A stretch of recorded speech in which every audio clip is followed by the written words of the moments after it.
पंढरपुर में एक भक्त की बड़ी प्रसिद्ध कथा हुई, रहे तो वो दक्षिण से।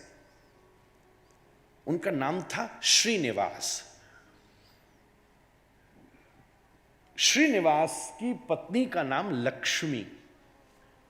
और जैसे कि बहुत ज्यादा मात्रा में मिलते हैं, आपको निवेदन करूं, ध्यान दीजिएगा, ये भी महाकंजूस की मूर्ति। जैसे कि पता नहीं यहां है कि नहीं है क्या, ये तो आप ही डिसाइड कीजिएगा। अति कृपण, और इतना कृपण जिसकी कोई हद नहीं। पर इसकी पत्नी परम भक्ता है, रोज श्री ठाकुर जी की सेवा करती तो एक ही मनोरथ मांगती, हे गोपाल, हे ठाकुर जी, मैं अकेले आपका भजन करती हूं, कुछ ऐसी कृपा करो कि ये भी आपके चक्कर में फंस जाए। अब कंजूस को तो बड़ी मुश्किल, जैसे कोई थोड़ा बहुत उदार हो तो उससे कह दो अच्छा तू संताएं खिला दे, भंडारा कर दे। कई कई पति इसी कार्य से सेवा करके बहुत कुछ प्राप्त कर लेते हैं। कम से कम इतनी उदारता से भी उनको सब कुछ प्राप्त हो सकता है। भाई चलो कुछ नहीं तो मैं जा रही हूं, एक राधारमण जी का थोड़ा पोशाक बनवा दे, बंगला बनवा दे, बिहारी जी की सेवा करा दे। ऐसे ऐसे भी कई पत्नियां कितनों काम चला रही हैं, आप ही को ज्यादा पता होगा।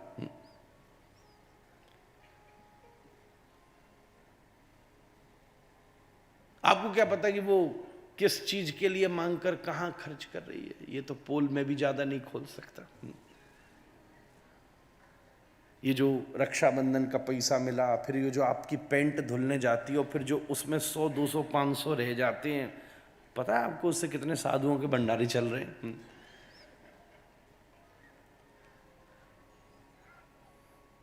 अच्छा, एक जगह मैंने देखा, एक वृद्ध दंपति थे, बंबई की बात है, उनको भी मजा आए और पत्नी को भी आए।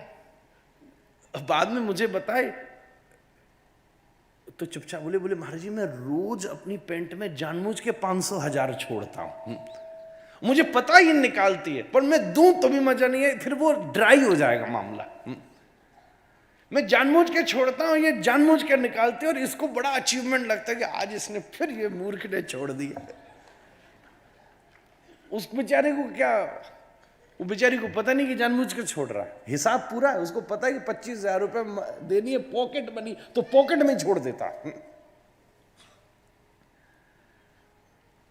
रोज मन्नत करती। ठाकुर जी बोले अब भक्त की तो ये कामना तो पूरी करनी पड़ेगी। कितना चाह रही है कि ये भी वैष्णव बन जाए, क्या करे। तो श्री ठाकुर जी एक ब्राह्मण का वेश धारण करके श्रीनिवास की दुकान पर चले गए। दक्षिण की बात है। और जाकर बोले भैया आप इतने धनवान, इतनी बड़ी आपकी दुकान, करोड़ों रुपए का ट्रांजैक्शन, उस समय तो जो भी रहे मुद्रा चलती थी, भैया मेरी बेटे का जनेऊ होना है। ब्राह्मणों में जनेऊ की बड़ी भारी महिमा है। मैं ये भी लगे हाथ आपसे बात कह दूं, आजकल तो भ्रष्टी कर दिया मामला, शादी से पहले डाल दिया, हो गया काम।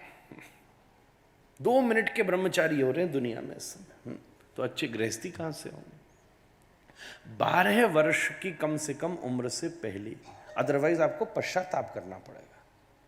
और सीधी बात है, जो आप शादी से पहले भी डाल रहे हैं, जब तक मुंडन ही नहीं होगा तब तक जनेऊ कैसे होगा। और शादी के 2 मिनट पहले जनेऊ करा लो, पर मेरी एक शर्त है, मुंडन कराना पड़ेगा। और मुंडन करा लिया तो वैसे ही तू घोड़ी वो ही भगा देगी, तू भाग जा। बिना मुंडन के कोई ब्याह करेगा मारे, बता, बिना बाल के।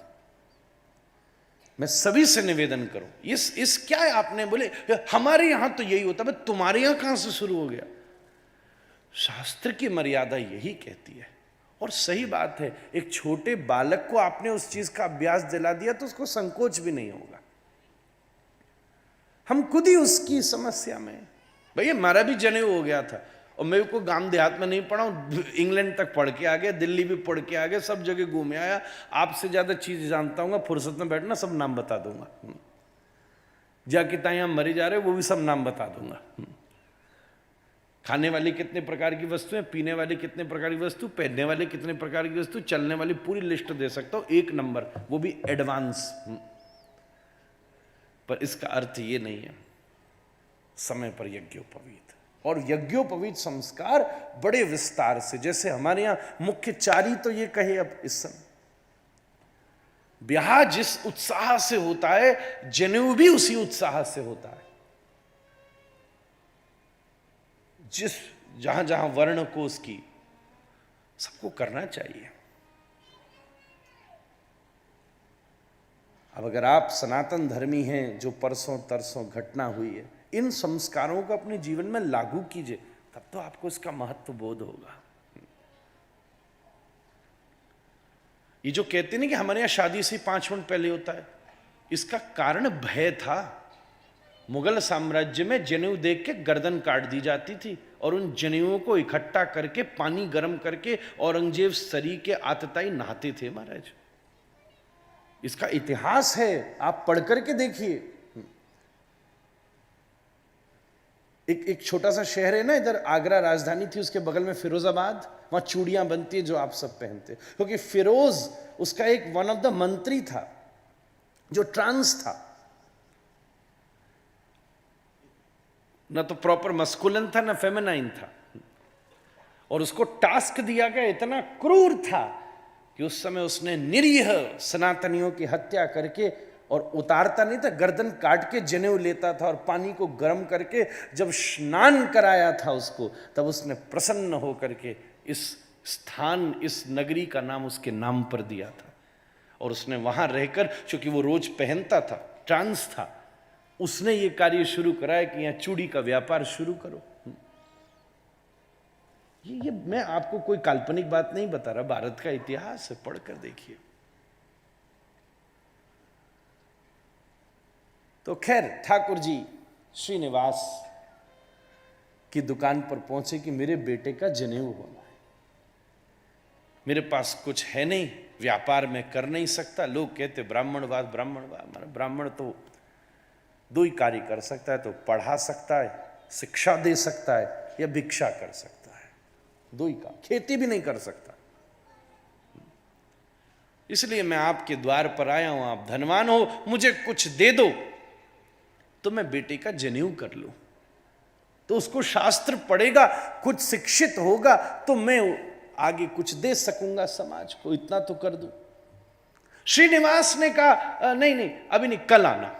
इसके मन में बड़ी खबरता यार, मन में सोचा एक बार दे दिया तो रोज आ जाएगा, अब शादी है, अब ये हो गया, अब ये नहीं, कल आना।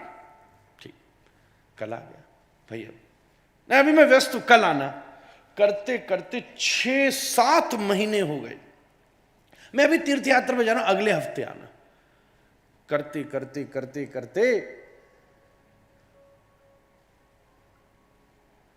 एक दिन जब आज फिर से ठाकुर जी ब्राह्मण के वेश में पहुंचे, भैया बहुत दिन हो गए, अब तो दे दे। तो श्रीनिवास ने एक झोला बनाया, उसमें खिल्लर जैसे जो बिल्कुल किसी काम में नहीं आते थे ना, खुले हुए जो टूटे नोट फट गए, ये हो गए, वो हो गए, फालतू की वस्तु सब भर के झोला बना के दे, ये ले जाओ ले जाओ। बड़ा प्रसन्न हुआ, तो झोला भर के दे दिया ब्राह्मण। खोल के देखा तो अंदर सब फटे टूटे सिक्के पड़े थे। बोले महाराज ये तो कहीं चलेंगे नहीं। बोले सुनो, तुम मांगते थे, जो मुझे देना था मैंने दे दिया, और दानी जो देता है, लेने वाले जब मांगे तो उसे लेना पड़ता है। लो जाओ यहां से, अब नहीं आना, कल से प्राण छोड़ो मेरे। ब्राह्मण बोला ये तो बड़ी विचित्र बात है। ठीक है, युक्ति करके ब्राह्मण श्रीनिवास के घर पहुंच गया।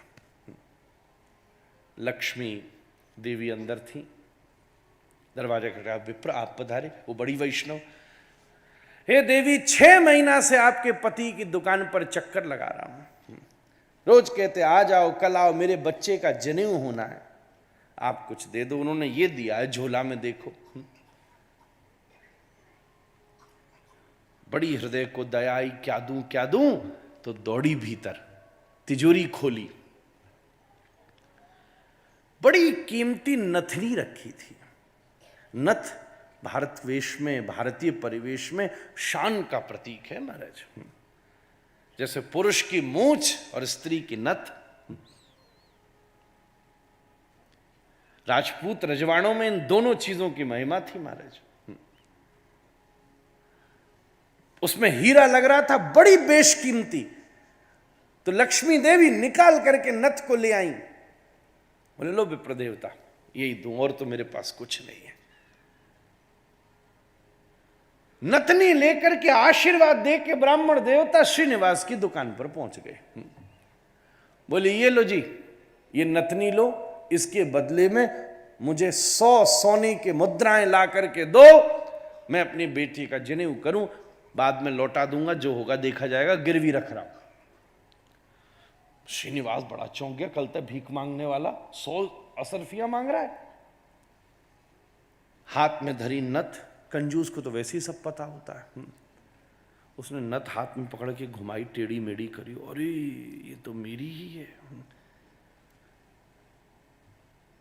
कंजूस तो 50 गड्डियों में छुपे अपने दाग वाले नोट को भी जानता है। देखना बिल्कुल, इसलिए तो मक्खी चूस।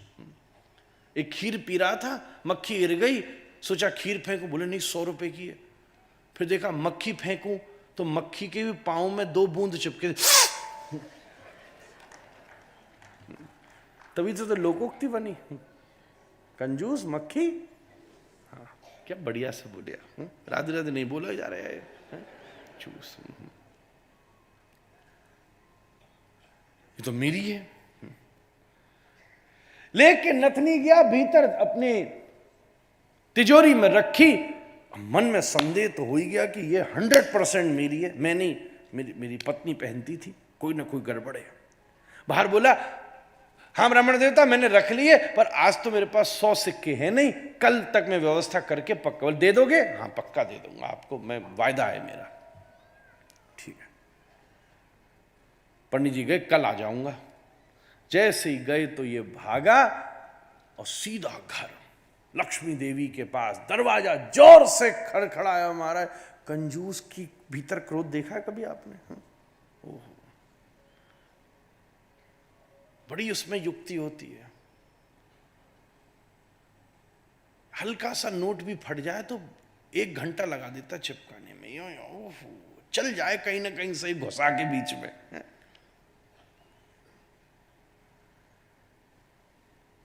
मैं अच्छे से जानता हूं कि ये नथनी तेरी है, तूने कैसे दी, किसको दी? नहीं नहीं नहीं, अच्छा तिजोरी में अंदर रखी थी, हमारे तेरे रैक में रखी थी, लेकर के आ, तेरी नथनी कहां है? लक्ष्मी देवी थर थर कांपे, हाँ लाती हूं। भीतर गई, सीधा अंदर ठाकुर जी विराजमान थे, चरणों में गिर पड़ी, हे प्रभु मैंने कोई गलती तो नहीं करी, ये मुझे मार डालेंगे अगर मैं बाहर गई और मुझे नथनी, मुझे पता है मैंने दी है, और ब्राह्मण आए थे इनके हित के लिए दी है, कुल खानदान दरवाजे से ब्राह्मण अतृप्त चला जाए, सब कुछ बर्बाद हो जाएगा, और ब्राह्मण को नहीं दी। मुझे लगा आप आए मेरे घर में उस स्वरूप में, मैं तो आपके स्वरूप का, सिया राम में सब जग जानी का अनुभव करके प्रदान करी है, हे प्रभु आपको दी है, ये तो मुझे मार देंगे। अब मैं सामने सत्य बोल नहीं सकती, क्यों? बोले सत्य बोला तो मुझे जो करेंगे सो करेंगे, कम से कम उस ब्राह्मण देवता को जाके न मृत्यु दंड दे दें, मार न डालें, और ब्रह्म हत्या लगे। उससे नथनी उसको ये हिम्मत करने के लिए, उससे वापस लेने के लिए न जाने क्या करें, जनेऊ का आयोजन भी बर्बाद हो, समाज में निंदा भी हो, मैं सो मरी और कितना होगा, करूं सो करूं क्या। अब तो नथनी ला नहीं सकती, मन में विचार किया, रसोई में गई, धरा था कुछ पशुओं को इधर भूमि इधर डालने के लिए, विष घोल लिया। बोले इससे बढ़िया हे ठाकुर जी ये विष पी के अपने प्राण में ही मर जाऊं, बहाना लगा देंगे, ब्राह्मण तो बच जाएगा। ऐसा सोचा। भक्त के मन में भाव होता है, ठाकुर जी आपको भोग तो नहीं लगा सकती, पर जब नियम लिया था कि आपकी प्रसादी के बिना कुछ लूंगी नहीं, तो कम से कम दृष्टि तो इस पर डाल दो, तभी जहर पीऊंगी। ऐसा कहकर ठाकुर जी के सामने कटोरी धरी, आंख बंद करके प्रार्थना करी। ऐसी भाव को कि ठाकुर जी का हृदय पसीज गया, खन्न सी ना आवाज आई। देखा तो पता चला ठाकुर जी ने तुरंत अपनी अंटी में, अंटी बोलते जो ये धोती गोल गोल नहीं घुमाते, उसमें दवा रखी थी, निकाल के उसकी जहर की कटोरी में डाल दी। इसने देखा ये क्या गिरा, उंगली घुमाई, जहर की कटोरी के भीतर तो नथ हाथ में निकल आई। हो गोपाल, बोले आपका आभार करूं, रो पड़ी 2 ही मिनट में। एकदम गई, पहले इनका टेम्परेचर डाउन करूं, और दौड़कर उसके हाथ में धर दी, ये लीजिए जी। इसने ये कैसे हो सकता है, मैं तो 10,000 क्या लाख करोड़ % कंफर्म हूं कि वो नथनी जो मैं अंदर दुकान की तिजोरी में रख कर आया हूं वो उसी की है, ये यहां से कैसे निकल आई, असंभव है। अच्छा धर, मैं अभी आया। वापस दौड़ा दुकान पर, जाकर अपनी तिजोरी खोल करके देखी तो उसके भीतर नथनी नहीं थी। है ये कैसे हो सकता है, मैं तो जिम्मेदारी से रख कर आया था, ये ऐसे हो ही नहीं सकता, ये क्या लीला है, क्या आश्चर्य है। जैसे ही वापस आया, पत्नी को पूछा तू सच बता क्या हुआ, मैं तुझे कुछ नहीं कहूंगा, वचन ले रहा हूं हाथ में गंगा जल लेके, न तो ब्राह्मण को कोई दंड दूंगा न तुझे कोई दंड दूंगा, बस तू मुझे सत्य बता क्या हुआ था। मुझे कुछ समझ नहीं आ रहा, मैं तो वहां बंद करके आया था, और नथनी तेरी है ये मैं कह सकता हूं, तेरे पिता ने तुझे विवाह में उपहार में दी थी, और मैंने बड़े ध्यान से परखी है, वो घर में कैसे आई। तब बोली महाराज अगर आप वचन लो तो आपको बताऊं क्या हुआ था। वो ब्राह्मण जो आपके यहाँ आता था मेरे यहाँ भी आया, और मैंने उदार आपके कुल के हित के लिए वो उसे नथनी दे दी, और जब आपने मांगी तो अंदर थी नहीं। मैंने श्री ठाकुर जी को प्रार्थना करी, मैं तो जहर पीने वाली थी जी। लक्ष्मी देवी श्रीनिवास को कहती है मैं तो जहर पी के मरने वाली थी, पर उसी समय मेरी जहर की कटोरी में श्री ठाकुर जी ने नथनी फेंक कर मुझे वापस दे दी। ये सुनते ही श्रीनिवास तो स्तब्ध रह गए। ओहो, एकदम आंखें बंद करी, ब्राह्मण के स्वरूप में उन्हें श्री ठाकुर जी के स्वरूप का दर्शन होने लगा। 6 महीने याद किए, मैं कितना निरीह, कितना निरीह। 6 महीने, उस दिन आए, वो कितने ठाकुर जी धैर्यवान, गिड़गिड़ाते मेरे द्वार पर, भैया जनेऊ होना है दे दे, भैया जनेऊ होना है दे दे। और मैंने कभी तिरस्कार दिया, कभी गाली दी, कभी भगाया, कभी दौड़ाया। मेरी वजह से श्री ठाकुर जी को कितना कष्ट हुआ। एक क्षण में हृदय परिवर्तित हो गया। सब कुछ जो था वो समाज में, संतों में, मंदिरों में, गौशालाओं में, ठाकुर जी की सेवा में श्रीनिवास ने सब कुछ बांट दिया, और सीधा दक्षिण से श्री विट्ठलनाथ प्रभु के आश्रय में, पंडरीनाथ के आश्रय में आकर बैठ गया। खूब प्रेम से हरि नाम संकीर्तन पंडरीनाथ को बैठकर, और अपनी तमिली भाषा में। तभी श्री संप्रदाय के वैष्णव जब पंढरपुर का दर्शन करने आते हैं, साउथ इंडिया के, तो इन्हीं के द्वारा लिखे हुए तमिली भाषा के पदों को श्री विट्ठलनाथ पंडरीनाथ भगवान को सुनाते हैं। रोते रोते उसका भाव, मैंने ठाकुर जी को कितना कष्ट दिया। वहीं बैठे बैठे जय जय विट्ठल विट्ठल विठ्ठला, माझा विठ्ठल पांडुरंगा।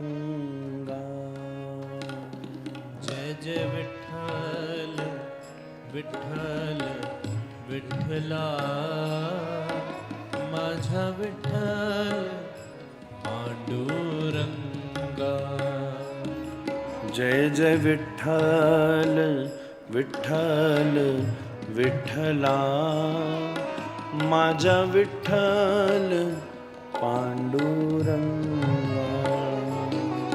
जय जय विठ्ठल विठ्ठल विठ्ठला, माझा विठ्ठल पांडुरंगा। जय जय विठ्ठल विठ्ठल विठ्ठला, माझा विठ्ठल पांडुरंगा. बोलो बोलो बोलो बोलो. जय जय विठ्ठल विठ्ठल विठ्ठला, माझा विठ्ठल पांडुरंगा. विठ्ठल माझा माझा माझा माझा माझा, विठ्ठल माझा मी विठ्ठलाचा. माझा माझा माझा माझा माझा, विठ्ठल माझा मी विठ्ठलाचा. विठ्ठल माझा माझा माझा माझा माझा, विठ्ठल माझा मी विठ्ठलाचा. माझा माझा माझा माझा माझा, विठ्ठल माझा मी विठ्ठला. हमने कई कथाओं में ध्यान दिया, कई लोग प्रतीक्षा करते महाराज जी गाएंगे तो अपन निकल जाएंगे. भैया अच्छी बात है, मैं रोक तो नहीं सकता किसी को, पर आपसे निवेदन करूं, व्यास गाए तो अपने जाने का अवसर न ढूंढना, व्यास गाए तो गोपाल के आने का अवसर ढूंढना.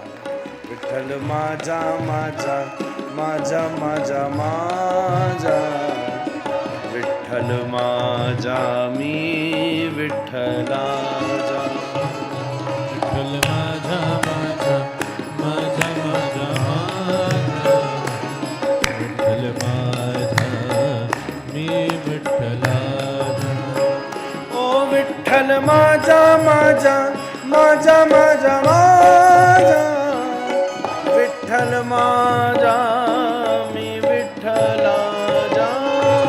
विठ्ठल माझा माझा माझा माझा माझा, विठ्ठल माझा मी विठ्ठलाचा.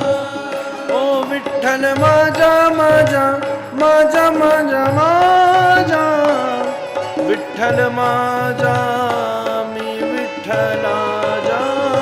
विठ्ठल माझा माझा माझा माझा माझा, विठ्ठल माझा मी विठ्ठलाचा. ओ विठ्ठल माझा माझा माझा माझा माझा, विठ्ठल माझा मी विठ्ठलाचा. विठ्ठल माझा माझा माझा माझा माझा, विठ्ठल माझा मी विठ्ठलाचा. ओ विठ्ठल माझा मी विठ्ठलाचा. विठ्ठल माझा मी विठ्ठलाचा.